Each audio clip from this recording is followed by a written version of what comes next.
Praise lord everyone. ఎలా ఉన్నారండి? బాగున్నారా అని అడిగే వాళ్ళు కూడా ఇప్పట్లో మనకి ఈ రోజుల్లో మనకు కనిపించట్లేదు కదండి. మన ఇంట్లోకే వస్తే మనం మంచి చెడులు మాట్లాడుకోవడానికి మనకి వీకెండ్ కావాల్సి వస్తుంది. కొందరి జీవితంలో అయితే ఆ వీకెండ్ కూడా హరీబరీగా గడిచిపోతుంది. కానీ ఒంటరిగా ఉన్నారా? బాధతో ఉన్నారా? చింతతో ఉన్నారా? నన్నెవ్వరు పట్టించుకోవట్లేదు, నన్నెవ్వరు చూడట్లేదు, నా కష్టాన్ని గుర్తించట్లేదు, నాకు అన్నిటినీ ఎవరు కన్సిడర్ చేయట్లేదు, నన్నెవ్వరు పట్టించుకోవట్లేదు అని అనుకుంటున్నారా? కానీ అది టోటల్లీ రాంగ్ అండి. మిమ్మల్ని పట్టించుకునే దేవుడు ఉన్నారు, మిమ్మల్ని చూసేటువంటి పర్సన్ ఉన్నారు.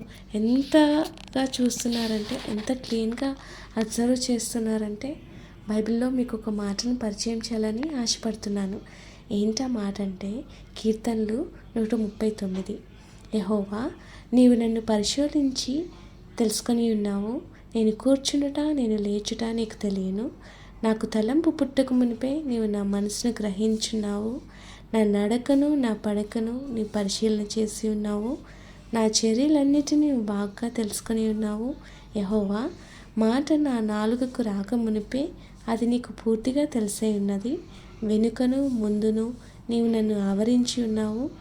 నీ చేయి నా మీద ఉంచి ఉన్నావు. ప్రతి ఒక్కటి క్లీన్గా అబ్జర్వ్ చేస్తున్నారు కదా.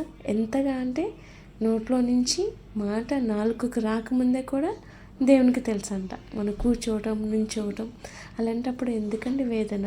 ఎవరు నన్ను కన్సిడర్ చేయట్లేదు, ఎవరు నన్ను పట్టించుకోవట్లేదు అని ఏం బాధపడొద్దు. జీవం కలిగినటువంటి దేవుడు నిన్ను చూస్తున్నాడు, నీ కష్టాన్ని చూస్తున్నాడు, నీ బాధను చూస్తున్నాడు, నీ ఒంటరితనాన్ని చూస్తున్నాడు. ఆయన అన్ని సమస్తము చక్కగా చేయగలిగినటువంటి దేవుడు. మనకు దేవుడు ఎంత గొప్పవాడంటే ఇంకొకసారి చెప్పాలనుకుంటున్నాను. ఆయన శూన్యము నుంచి సృష్టిని చేసినటువంటి దేవుడు, మారాని మధురం చేసినటువంటి దేవుడు. ఇంకా చెప్పాలంటే మన కోసము పరలోకం నుంచి భూలోకానికి వచ్చి తను తనే అప్పగించుకున్నటువంటి దేవుడు. అంత గొప్ప దేవుడు నీకు నాకు అంత సమీపంగా ఉన్నప్పుడు మనం బాధపడాల్సిన అవసరం లేదు. మన పరిస్థితులను బట్టి కృంగిపోవాల్సినటువంటి అవసరం లేదు.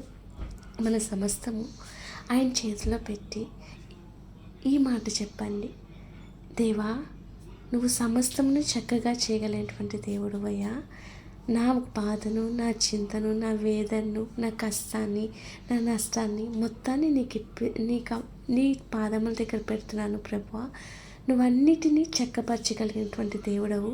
నా జీవితంను కూడా నువ్వు చక్కపరచగలవని నేను రూఢిగా నమ్ముతున్నాను తండ్రి.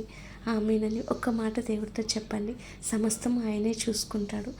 మన మంచిగా ఆయనకి మన పట్ల మేలైన తలంపులే కానీ హానికరమైన లేవు. ధైర్యంగా ఉండండి, విశ్వాసంతో జీవించండి. May God bless you. Amen.